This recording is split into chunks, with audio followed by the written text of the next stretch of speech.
Alors, soit le réseau suivant, il contient un générateur, un récepteur, un autre générateur et des résistances, bien sûr. D'accord? C'est la force électromotrice du générateur, c'est la force contre-électromotrice du récepteur, c'est la force électromotrice du générateur. Question, en utilisant les lois de Kirchhoff, calculer les courants qui traversent toutes les branches. Donc, première des choses à faire, il faut compter le nombre de nœuds. À quoi est égal n? Un nœud, c'est un point où aboutit au moins deux conducteurs. D'accord? Pardon. Plus de deux conducteurs, ou là au moins trois conducteurs. Alors, est-ce que Hada c'est un nœud? Vous avez uniquement deux conducteurs. Hada, c'est pas un nœud. Allez, nœud A et B. Deux nœuds. D'accord? Alors maintenant, on va compter le nombre de branches. Une branche, c'est une partie comprise entre deux nœuds. Alors, je compte les branches, à la première, à la deuxième, à la troisième. D'accord? Donc, N égale à 2, B égale à 3. Alors, on compte trois branches, donc, trois courants à calculer. I1, I2 par exemple. D'accord? Donc, trois inconnus. Donc, il vous faut trois équations. Alors, combien d'équations je prends en E? Qu'est-ce que j'ai dit tout à l'heure? N moins 1. C'est-à-dire 2 moins 1 équations en E. C'est-à-dire une. Alors là, vous avez le choix. Soit faire de le nœud A, soit le nœud B. D'accord? Et, quoi d'autre? B moins N moins 1, équation qui est égale B c'est 3 moins 2 moins 1. C'est-à-dire deux équations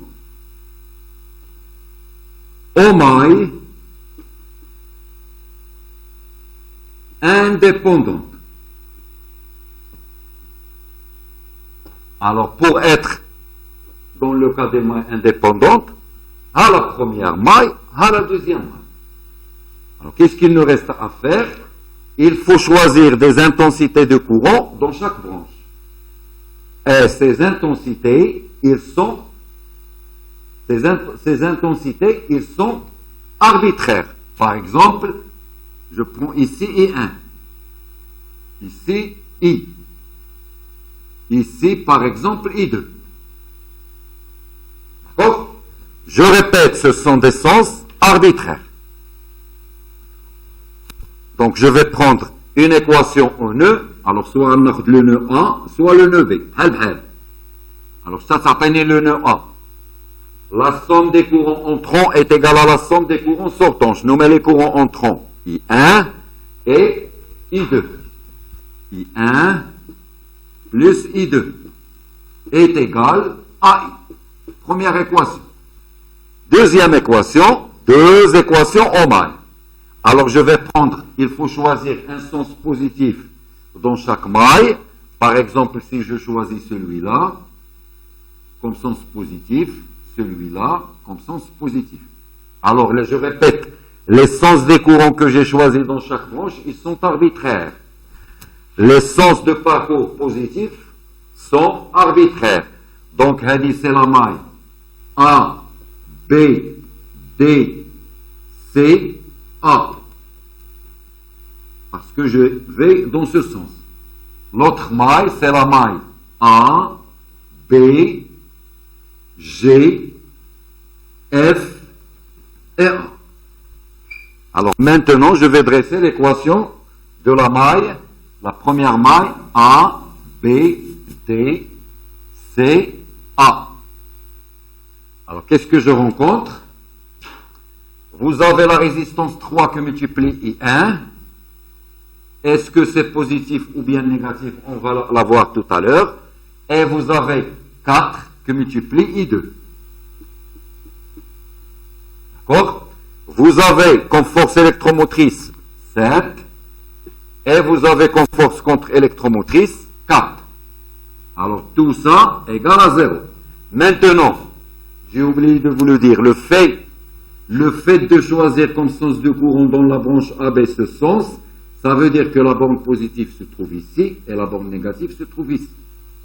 Alors on m'a dit, les termes R que multiplie I, ils sont notés positifs si le sens du courant coïncide avec le sens de parcours. Négatif dans le cas contraire. Alors la résistance de le courant I1 avec le sens positif, est-ce qu'ils ont le même sens? Voilà le sens positif. Même sens, donc plus. Le courant I2, c'est pas I2, 3I1, plus, non c'est pas I2, c'est I. 4I. D'accord? Le courant I, elle a le même sens que le sens positif, donc plus. Alors pour les forces électromotrices, le signe de la borne par laquelle je pénètre dans l'appareil. Alors ici, je tourne dans le sens positif, je pénètre par quelle borne? Négative, moins. Ici, lorsque je parcours la maille dans le sens positif, je pénètre par la borne positive, plus. C'est l'équation de la maille. Maintenant, la deuxième maille, A, B, G, F, A. Alors, qu'est-ce qu'on... C'est cette maille. Alors là, il ne fallait pas regarder le sens positif de l'autre maille. Il fallait prendre ce sens. Et je répète, les sens qu'on a choisis de parcours positif, ils sont arbitraires. Alors nous aurions 4 fois I. Nous aurions 6 fois I2. Nous aurions 4, la force contre-électromotrice, et nous aurions le 16, égale 0. Alors 4I, est-ce que c'est plus 4I ou le moins 4I? Alors là, il ne fallait pas regarder ce sens de parcours, il fallait regarder celui-là.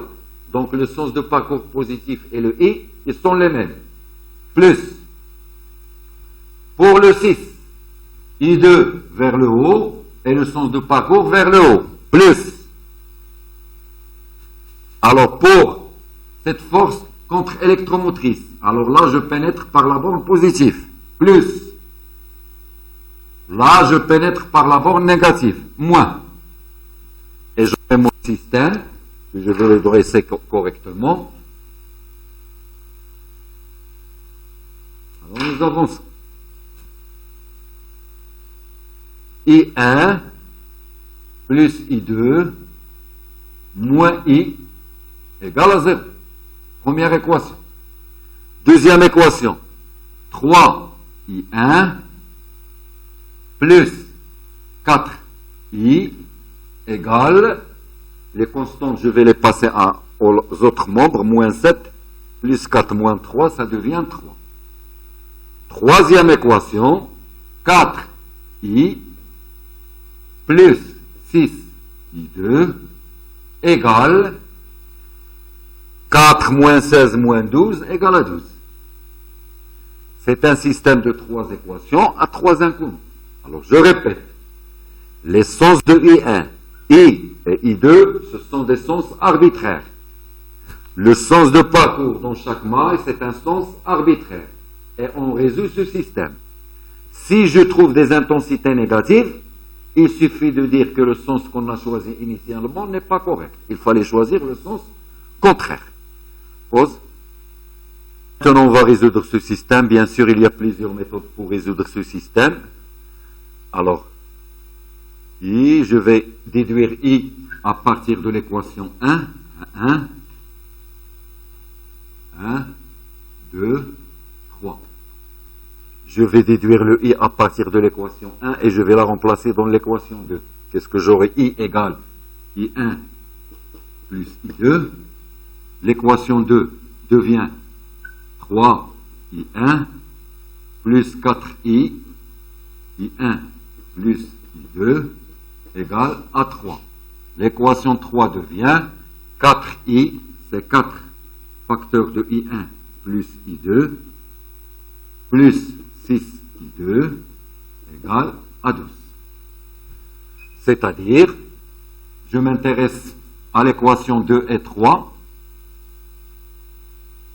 qu'est-ce que j'aurai? 3i1 plus 4i1, 7i1, plus 4i2 égale à 3. L'autre, 4i1 plus 10i2 égale à 12. D'accord? Et maintenant, je vais calculer I1, I2, le système où il a fait réduire inconnu. Une fois que je calcule I1, I2, je vais revenir à I. Alors, plusieurs méthodes. Qu'est-ce qu'on fait? Alors, on multiplie celle-là par, alors 4x par 10. On multiplie cette équation par 4. D'accord? Et on fera l'équation 1 moins l'équation 2. Ici, j'aurai 40i2, ici, j'aurai 40i2. Et je fais 1 moins 2. Donc, qu'est-ce que j'obtiens? 10 fois 7. 70i1 plus 40i2. C'est ça? Moins 4 fois 4, 16i1 moins 40i2 égale 3 fois 10, c'est 30, moins 12 fois 4, moins 48. C'est-à-dire, alors 70 moins 16, c'est combien? Alors le 40i2, il s'en va. 70 moins 16, c'est combien? 54. 54 i1 égale 30 moins 48, 18. Moins 18. D'accord? C'est-à-dire I1 égale moins 18 sur 54. Égale moins sur 9, je divise par 6. Ou là, je divise par 9. 54 divisé par 9, c'est quoi? C'est 6. 2 égale moins 1 tiers. On perd. Et là, c'est I1. Voilà le I1. Alors attention, c'est pas maintenant qu'il fallait le rendre positif. Vous gardez le moins 1 tiers. On perd. Et vous calculerez le I2. À quoi est égal le I2? Bon, je prends n'importe quelle équation. Par exemple, je prends celle-là. 7. I1, 7 que multiplie moins 1 tiers. Je prends celle-là. 7 que multiplie moins 1 tiers, plus 4 I2 égale à 3. C'est-à-dire moins 7 tiers plus 4i2 égale à 3. 4i2 égale 3 plus 7 tiers égale 3 fois 3, 9 plus 7, c'est 16 tiers. C'est ça? Donc i2 égale 4 tiers. On perd. Il nous reste le i. Alors le i, elle est égale i1 plus i2. Elle est égale moins 1 tiers plus 4 tiers. Elle est égale à 1 ampère. Alors là, on fait le bilan. On trouve un courant qui est négatif. Alors là, il suffit de dire le sens du courant I1 choisi initialement n'est pas correct. Le vrai sens, elle est comme ça.